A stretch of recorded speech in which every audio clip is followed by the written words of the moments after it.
வணக்கம். சற்று முன் கிடைக்கப்பெற்ற மிக முக்கியமான செய்தி ஒன்று வெளியாகியுள்ளது. உயர்நீதிமன்றம் ஸ்டாலினை சரமாரியாக கேள்விகளால் தாக்கியுள்ளது. பதில் பேச முடியாமல் அரசு தரப்பு வழக்கறிஞர் திணறியுள்ளார்.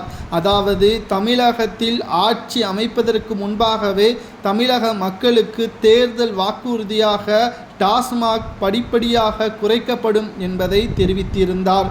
ஆனால் தற்பொழுது வரை அதன் நடவடிக்கை எடுக்காமல் அலட்சியம் காட்டுவது ஏன்? தற்பொழுது மதுபானங்களை குறைக்காமல் ஸ்டாலின் அரசு செயல்பட்டு வருவதாகவும் பல்வேறு வழக்குகளை நீதிமன்றத்தில் தொடங்கப்பட்டதால் இந்த விசாரணை இன்று நீதிமன்றத்திற்குள் வந்துள்ளது.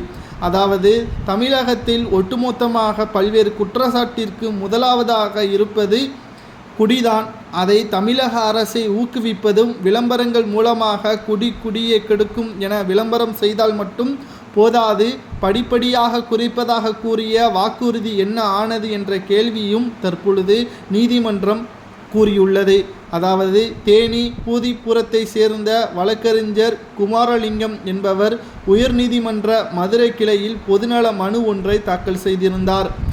பூதிப்புரம் அருகே உள்ள ராஜபூபால சமுத்திரம் கணமாய் அருகே அரசு மதுக்கடை அமைக்க முயற்சி செய்யப்படுவதாக கூறியுள்ளார். இந்த இடத்தில் பெண்கள் பொது கழிப்பிடம் உள்ளதால் பாதுகாப்பற்ற சூழல் உருவாகும் என்றும் தெரிவித்துள்ளார். அரசின் கொள்கை முடிவின் அடிப்படையில் மூடப்பட்ட 500 மதுக்கடைகள் இதுவும் ஒன்றாகும் எனவும் தெரிவித்திருந்தார். இதனை நேற்று விசாரணை செய்த நீதிபதிகள் வேல்முருகன், ஜோதிரமானன் தலைமையிலான அமர்வு முன் அந்த இடத்தில் மதுக்கடை அமைக்க மாவட்ட நிர்வாகிகள் அனுமதி பெறப்பட்டதாக தமிழக அரசின் டாஸ்மாக் சார்பில் தெரிவிக்கப்பட்டுள்ளது. இதனையடுத்து நீதிபதிகள் வழங்கிய தீர்ப்பில் குறிப்பிட்டுள்ள அந்த இடத்தின் அருகே பெண்கள் கழிப்பறை, பேருந்து நிலையம் உள்ளதால் அங்கு மதுக்கடை அமைக்க அனுமதி அளிக்க முடியாது என தீர்ப்பும் வழங்கப்பட்டுள்ளது. மதுக்கடைகள் குறைந்து இருக்க வேண்டும் என்று வாக்குறுதிகளை சொன்ன திமுக அரசு தற்பொழுது ஏன் செயல்படுத்தவில்லை என்ற கேள்விகளையும் தற்பொழுது நீதிபதிகள் முன்வைத்துள்ளார்கள். தமிழக மக்களுக்கு வாக்குறுதியாக பொய்யான குற்றச்சாட்டுகளை முன்வைத்து ஆட்சி அதிகாரங்கள் வந்தவுடன் அதை அப்படியே மறந்துவிடுவது நியாயமா?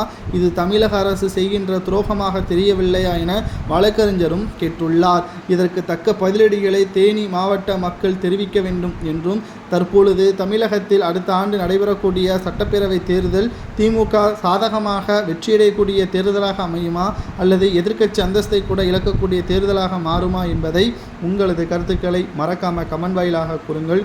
இது போன்ற அரசியல் செய்திகளை தெரிந்து கொள்ள ஒரு சப்ஸ்கிரைப் மட்டும் பண்ணிருங்க.